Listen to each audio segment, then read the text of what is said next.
உரித்தாக்குகிறேன் என்ற நாமத்தில் உங்கள் அனைவரையும் சந்திப்பதில் மிக்க மகிழ்ச்சி அடைகிறேன். உயிர்த்த ஆண்டோடைய மகிமையை இப்போ நம்ம பார்த்து அவருடைய அனுபவங்கள், சீடருடைய அனுபவங்கள் நம்முடைய அனுபவமாக மாற இந்த நாட்களை நம்ம பயன்படுத்திட்டு வரணும். இப்போ நம்ம இந்த மாதத்தில் பெந்தகோஸ்த் நாள் சந்திக்க போகிறோம்.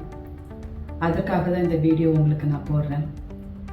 இந்த பெந்தகோஸ்த் நாளில் நம்ம பெருசாக ஒன்றும் நம்மளுடைய தனிப்பட்ட வாழ்க்கையில் அது எந்த அளவுக்கு முக்கியத்துவம் கொடுக்குறோம் அப்படின்னு கேட்டால் இல்லைன்னு தான் பதில் வரும். என்னுடைய யூடியூப் சேனலில் நீங்கள் பார்க்கும்போது வெற்றி வெற்றி அந்த பாடல், பொங்கல் நகை மற்றும் அன்னை மரியாளுக்காக ஒரு புஷ்பாஞ்சலி, இது எல்லாமே ஒரு காரணத்தோடு தான் அது செய்யப்பட்டது.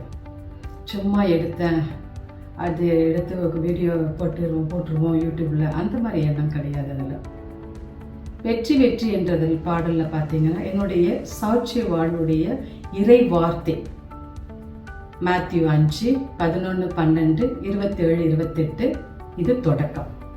முடிவு அப்படின்னு சொல்ல போனீங்கன்னா 2012 1 பேதுரு 5:8-11 ஆண்டவர் கொடுத்த வார்த்தை. ஒரு தொடக்கம் இருக்கு அப்படின்னா கண்டிப்பா அதுக்கு ஒரு முடிவு இருக்கும்.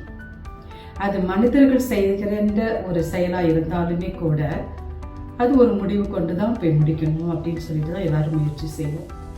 ஆனா இறை வார்த்தையின்படி வாழும்போது அது எங்க, எப்பொழுது, எந்த நேரத்துல அது முடிவடையும்ன்றது தீர்மானிக்க முடியாது.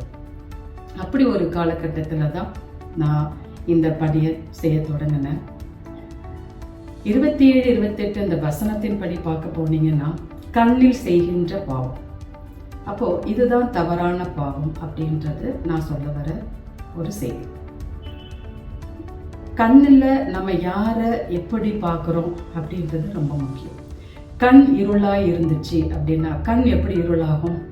நம்முடைய பாவங்களால். என்ன பாவங்கள் அப்படின்னு பார்த்தீங்கன்னா பிறரை பார்த்து பொறாமப்படுறது, கோவப்படுறது, எரிச்சல் படுறது, பயம், அடுத்தவங்களை பற்றி இல்லாதது பொல்லாதது சொல்கிறதுக்கு காரணமே கண்ணு தான். அடுத்தவங்களை பழி வாங்கிறது, அடுத்தவங்களுடைய பெயரை கெடுக்கிறது, அடுத்தவங்களுக்கு கிடைக்கின்ற நல்வாழ்வை தடைப்படுத்துறது, இறை செய்தியை பண்ணிக்கிட்டு இருக்கிறவங்களுக்கு தடைப்படுத்துறது, இறை வார்த்தையை தடைப்படுத்துறது மிகப்பெரிய பாவம். இதெல்லாம் பைபிளில் கொடுக்கப்பட்டிருக்குது. நானா எதுவும் சொல்லப்படவில்லை. அப்போ இப்படிப்பட்ட பாவங்களால நம்முடைய உடல் முழுவதும் இருளில் இருக்கும். இருளில் இருக்கிற நாம் எப்படி ஒளியை பற்றி பேச முடியும்? அப்படி ஒரு வாழ்வு தான் மறைவான வாழ்வு. இந்த மறைவான வாழ்வில் நம்முடைய வாழ்வு எப்படி இருக்குன்னு பார்க்கணும். உதாரணத்துக்கு இறை வார்த்தை, இந்த மத்தேயு 5 என்ற இறை வார்த்தையை என்குள் அது புதைக்கப்பட்டது. அந்த நாட்களில் இருளில் வாழ்வு நடக்கும்போது அப்படின்னு சொல்லும்போது இந்த மாதிரி மனிதர்கள் மத்தியில் இதுதான் இருள். அப்ப இந்த மனிதர்கள் மத்தியில் வாழும்போது கிடைக்கின்ற இல்லாதது பொல்லாதது செய்திகள், ஒண்ணுமே தெரியாது, எதுவுமே ஆதாரபூர்வமாக தெரியாத ஒரு செய்தியை உடனே அவங்கள பத்தி நம்ம பேசுறது, ஒருத்தவங்க வளர்ந்து வராங்களா அவங்கள பத்தி தெரியாம ஒரு செய்தியை பரப்புறது, இந்த மாதிரியான செய்திகள் பரப்பும் போது கூட அந்த மத்தியில் எப்படி அந்த வார்த்தைகளை நான் ஏற்றுக்கொள்ள முடியுது, எப்படி அதை நான் அவர்களை நேசிக்க முடியுது, அவர்களை மன்னிக்க முடியுது, அவங்களுக்கு எப்படி இரக்கம் காட்ட முடியுது, இதுதான் அந்த அனுபவம். அப்போ இந்த அனுபவத்தை பெறதுக்கு தான் இந்த மனிதர்களை ஆண்டவர் அனுமதிக்கிறார். இத்தனை பேருமே யார் அப்படின்றது இறுதியில் அவங்களுக்கு சொல்றேன். அப்போ இந்த இருள் வாழ்வில் நம்ம நடக்கும்போது நம்முடைய இறை வார்த்தையை எந்த அளவுக்கு விசுவாசத்தோடு, எதிர்நோக்கோடு, இறை நம்பிக்கையோடு இயேசு என்னோடு நடந்து வருகிறார் அப்படின்ற அவருடைய கிருபை, அவருடைய அன்பு புரிந்து கொள்ள வகையில் இந்த நாட்களை நம்ம அனுபவத்தை பெற்றுக்கொள்ளணும். இது பயனுள்ளதாக நம்ம தான் பயன்படுத்திக்கணும்.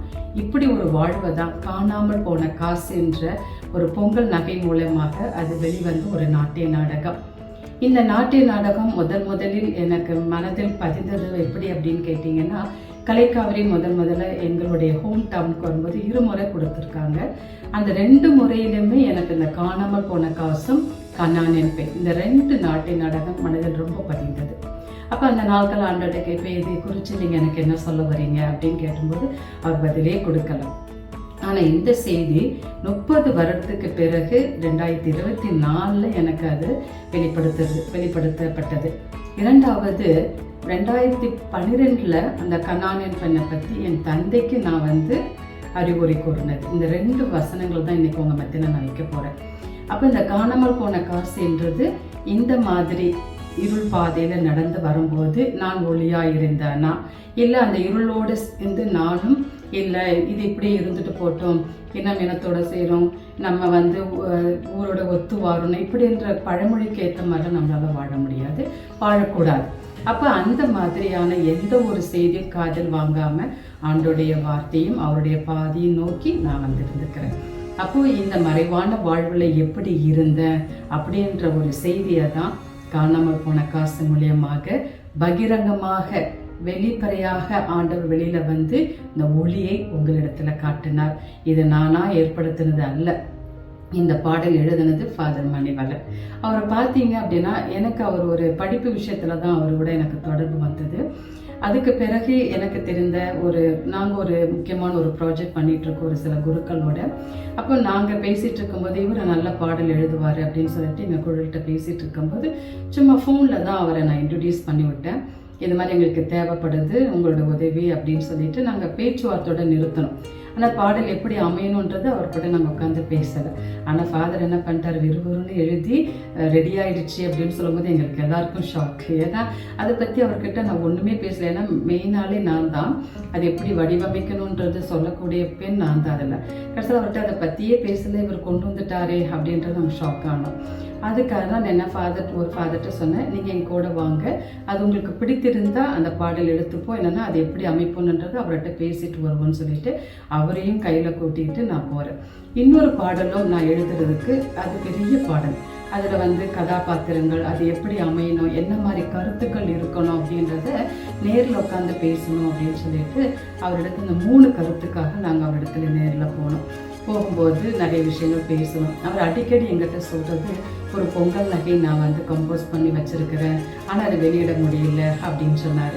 அப்போல்லாம் எனக்கு சிறு வயதுலேருந்து பாலர் சபையிலிருந்து பார்த்தீங்கன்னா ஞான மேய்ப்பர்களுக்கு நம்மால் என்ற இயன்ற உதவி செய்யணும் அப்படின்னு சொல்லுவாங்க இல்லையா. ஸோ அதன் அடிப்படையில் அவருக்கு எப்படியாவது இது உதவி செய்வோம் அப்படின்னு சொல்லிட்டு சாதாரண முறையில் தான் இந்த பாடல் உங்களுக்கு நான் வெளியிட்டு கொடுக்குறேன் அப்படின்னு சொல்லி தான் நான் வாங்கினது. ஆனால் அது கம்போஸ் பண்ணும்போதும் சரி, அது ஆடியோ பண்ணும்போது மிகப்பெரிய பாடல்களை நான் சந்தித்தேன்.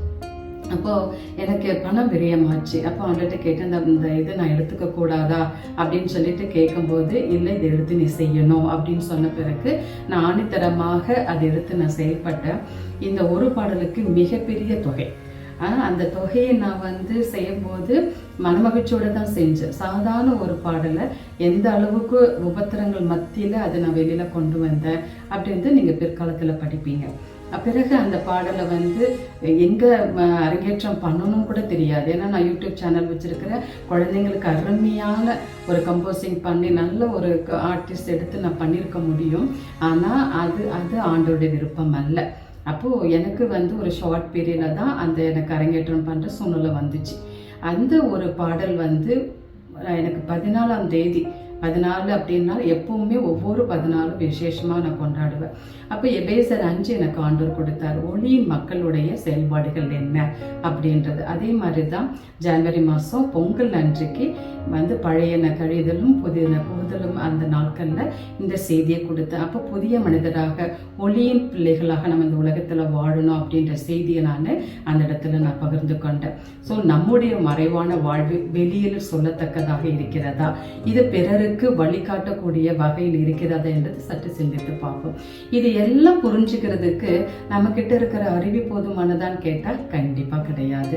நம்மளுக்கு தேவையானது ஞானம், பகுத்தறிவு. இது எங்கிருந்து கிடைக்கும் அப்படின்னா தாராளமா இறைவார்த்தை படிச்சாலே போதுமானது. அப்போ அந்த இறைவார்த்தை படிக்கும்போது பரிசுத்தாவியானவர் நம்மிடத்தில் செயல்படுவார். இப்படிப்பட்டவர் நமக்குள் இருக்கிறார், அவரை நம்ம எடுத்து செயல்படுத்துறோமா அப்படின்றதுதான் இந்த பெந்தகோஸ்து நாட்கள் அன்னைக்கு நம்ம சிந்திக்கப்பட வேண்டிய ஒரு விஷயம்.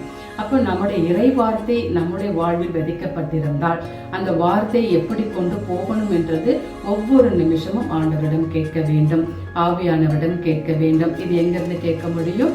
இறை வார்த்தையிலிருந்து தான். எல்லாத்துக்கும் நான் ஆணித்தரமாக சொல்ல போகிறதும் ஆதாரமாக சொல்ல போகிறதும் இறை வார்த்தை மட்டுமே நீங்கள் படித்து அதில் நீங்கள் பயன்பெறுமாறு இந்த பெந்தகோஸ்து நாளை பயன்படுத்துமாறு உங்களிடத்தில் நான் கேட்கிறேன். இரண்டாவது, இந்த 1 பேதுரு 5:8-11 சொல்லியிருக்கேன் இல்லையா, இந்த செய்தி நீங்க பாத்தீங்க அப்படின்னா எந்த மாதிரியான மக்களுக்கு, ஆனா உன் போன்ற சகோதர சகோதரின்னு சொல்றாரு. அதே மாதிரி உன்னை உறுதிப்படுத்தி வலுப்படுத்தி உன்னை நான் நிலைநாட்டுவேன்னு சொல்றாரு. அப்ப எதுல நிலைநாட்டுவார் அப்படின்னப்போ, என்னோட தந்தை கிட்ட நான் செஞ்ச முதல் செய்தி என்ன அப்படின்னு கேட்டீங்கன்னா, இந்த கனானியன் பெண்ணை தான் அவருக்கு எடுத்து சொன்னேன். அவரை பத்தி ஒரு விஷயத்துல கூட குறை சொல்ல முடியாத ஒரு தகப்பனார் எனக்கு ஆண்டவர் கொடுத்திருந்தார். அப்படி ஒரு தகப்பனார் இன்னைக்கு நிறைய பேருக்கு கிடைக்கணுன்றதும் நான் கூட வேதனைப்படுவேன். அதே சமயத்துல இப்படி ஒரு நபர் இருக்கக்கூடாதுன்றதையும் நான் சொல்லுவேன். எப்படி அப்படின்னு கேட்டீங்கன்னா, எங்களுடைய வாழ்வில் பார்த்தீங்கன்னா சிறு பிள்ளையிலிருந்து விசுவாசத்திலையும் சரி, இளமை காலங்கள்ல ஆண்டவரோடு இருக்கிறதுக்காக இரவு நேரத்துல கூட எங்களை சிந்தைகள் சிதற விடாதபடி இறை வார்த்தையும் ஆண்டவருடைய பாடல்களையுமே கேட்டு எங்களை தூங்க வைப்பார். அதே மாதிரி பயம், பாவம் என்றால் பயத்தை கொண்டு அதை கண்ட ஓடி போகிற அளவுக்கு எங்களுக்கு ஒரு பயத்தை உண்டு பண்ணி வைத்திருந்தா. அதே மாதிரி எந்த மாதிரி மக்களை தொடக்கூடாது, அவர்களிடம் எப்படி இருக்கணும், உதாரணத்துக்கு சொல்ல போனால் குருநாசம் குலநாசம் சொல்லுவாங்க. ஸோ குருக்களை எப்படி மதிக்கணும், அவர்களோடு நம்ம எப்படி உறவாடணும், அதை கொண்டு அழகாக எங்கள் அப்பா வழிநடத்தி வந்தார். அதே மாதிரி எங்களுடைய வீட்டில் பார்த்தீங்கன்னா நிறைய குருக்களுடைய ரிலேஷன்ஷிப் ரொம்ப ஸ்ட்ராங்காக இருக்கும். எங்கள் வீட்டில் ஒருவராக தான் இருப்பாங்க. அந்த அளவுக்கு அவங்களோட நாங்கள் இருந்து அவங்கக்கிட்டேருந்து நிறைய தாழ்ச்சி, அவங்களோட வாழ்க்கையில் அனுபவங்கள் எங்களுடைய வாழ்க்கையில் அனுபவங்களாக நாங்கள் எடுத்து சென்ற பல விஷயங்கள் எங்களால் சொல்ல முடியும். அப்படிப்பட்ட நாட்களில் இந்த தகப்பனார் செய்த ஒரு சின்ன விஷயம், தவறானது ஒன்று, அது ஒரு கிறிஸ்தவர் எங்கள் வீட்டில் இந்த மாதிரி சூனியம் இருக்குன்னு சொன்னது தான் தாமதம். அதுக்கு பிறகு எது நடந்தாலும் அந்த தீய சக்தி தான் அப்படின்றத அப்பா ஒரு விசுவாசத்தோடு இருக்க முயற்சி பண்ணிட்டார். அதுதான் அவர் செஞ்ச தவறு. அதோட விளைவு என்ன ஆயிடுச்சுன்னா, நல்லது நாய்க்கு போட்டார். யார் அது நல்லது, யார் அந்த நாய் அப்படின்னு கேட்டிங்கன்னா, ஆண்டவரை கொண்டு நாங்கள் இந்த பெய்ய ஓட்டுறோம், ஆண்டவரை கொண்டு இந்த இது செய்கிறோம் அப்படின்லாம் சொல்லிக்கிட்டு எங்கள் வீட்டில் வரும்போது ஆண்டவர் கொடுத்த ஆசீர்வாதமான எங்கள் வீட்டில் பிறந்த சகோதர சகோதரிய ஆண்டவருடைய ஆசீர்வாதம் நிறைந்த பிள்ளைகளை அவர்கிட்ட இந்த மாதிரி இது நடந்தது அது நடந்ததுன்னு சொல்லும்போது அவங்க என்ன பண்ணிட்டாங்க, இன்னொரு ஆளை காமிச்சிக்கிட்டு, ஆனால் இந்த நபர் தவறான முறையில் எங்கள் குடும்பத்தை எடுத்து அவர் செய்த மிகப்பெரிய தீய செயல்கள், பல விஷயங்கள் எங்கள் குடும்பத்தில் பாதிப்படைஞ்சது. ஸோ அப்போ எங்கள் அப்பா கிட்ட நான் சொன்ன செய்தி இதுதான், நீங்கள் தான் உங்களுடைய குழந்தைகளை பற்றி தவறான ஒரு மனிதன், அவன் கிறிஸ்துவன் என்ற பெயரில் மட்டும்தான் இருக்கிறானுடைய அவன் செயல்பாடுகள் அத்தனையும் தீயவனுடைய சார்ந்துதான் இருக்குது, உங்களால் அதை கண்டுபிடிக்க முடியலை அப்படின்ட்டு நான் அவருக்கு எடுத்து சொன்ன ஒரு செய்தியாக இந்த கனானியன் பெண் அமைந்தது. இப்படிப்பட்ட சூழ்நிலையில் இந்த மாதிரி மனிதர்கள் மத்தியில் நானும் அகப்பட்டேன். அப்போது அவங்களால எனக்கு வந்த தீமைகள் அனைத்தையும் ஆண்டவரை மையப்படுத்தி அவை அனைத்தும் நான் மேற்கொள்ள போது, ஆனால் ஒவ்வொரு விஷயங்களையும் நான் அனுபவத்துக்குள்ளே என்னை ஆண்டவர் அனுப்பிட்டார். அப்போ நான் ஒவ்வொரு முறையும் கேட்பேன், ஏன் எனக்கு பிடிக்காத இடத்துல அனுப்புனீங்க, ஏன் எனக்கு இது பிடிக்காத ஒரு செய்தியை நீங்கள் இந்த நிகழ்வுகளை எனக்கு உட்படுத்துறீங்க அப்படின்னு நான் கேட்கும்போது அமைதியாக தான் இருந்தார். அதுக்கு பிறகு தான் தெரிஞ்சது, அனுபவம் இன்றி எனக்கு தெளிவாக ஒரு விஷயம் தெரியவில்லை என்றால் அதை நான் பகிரங்கமாக எங்கேயுமே பேச மாட்டேன். அது என்னுடைய அனுபவம் அப்படின்றது, நான் அதை கண்டணும், நான் அதை தெரிந்து கொள்ளணும், அதோடைய ஆழத்தை தெரிஞ்சால் மட்டுமே தான் நான் வெளியில் பேசுவேன். ஸோ அப்படி இருக்கும்போது இந்த விஷயங்களையும் நீ உள்ள போய் பார்த்தாதான், அனுபவித்தால் மட்டுமே தான் அந்த மக்களுக்கு நீ ஊழியம் பண்ண முடியுன்றது சொன்னதை நான் பிற்காலத்தில் அதை புரிந்து கொண்டேன். இன்றைக்கும் பல பேர்கிட்ட சொல்லுவேன், எதுவும் ஆதாரம் இல்லாமல் தெரியாமல் எதுவுமே நம்ம சொல்லக்கூடாது. அதுவும் இறை வார்த்தைகளை நம்ம நன்கு அறிந்து செயல்படணும். அப்போ இந்த கனானியன் பெண்ணும் என்னுடைய வாழ்வில் பல்வேறு தெரு நாய்கள் மத்தியில் என வீசப்பட்டாலும் ஆண்டவர் என்னோடு இருந்தார். அவருடைய வாழ்வில் நான் நிலைத்திருந்தேன் அப்படின்றதுக்கு தான் அந்த உறுதிப்படுத்தி வலுப்படுத்தி என நிலைநிறுத்தினார். யார் அந்த உன் போன்ற சகோதர சகோதரிகள் அப்படின்னு சொல்ல கேட்டிங்கன்னா, இந்த ஒவ்வொரு குடும்பமும் ஆண்டவரால் தேர்ந்தெடுக்கப்பட்டவர்கள். அப்போ இந்த மாதிரி தாய் தகப்பன்கள், சகோதர சகோதரிகள், இப்போ நான் சமுதாயத்தில் அது என்னுடைய ஆலயமாக இருக்கலாம், திருச்சபையாக இருக்கலாம், படிக்கிற இடங்கள், வேலை செய்கிற இடங்கள், நான் குடியிருக்கிற இடங்கள், இப்படிப்பட்ட இடங்களில் பல்வேறு மனிதர்கள் நான் சந்திக்க நேரும். அப்போ இந்த மாதிரி மனிதர்கள் மத்தியில் நான் இருக்கும்போது எப்படி இருந்தேன் அப்படின்றதுக்கு காரணமே ஆண்டவரால் தேர்ந்தெடுக்கப்பட்ட குடும்பம் தான் என்னுடைய தந்தையார் குடும்பம்.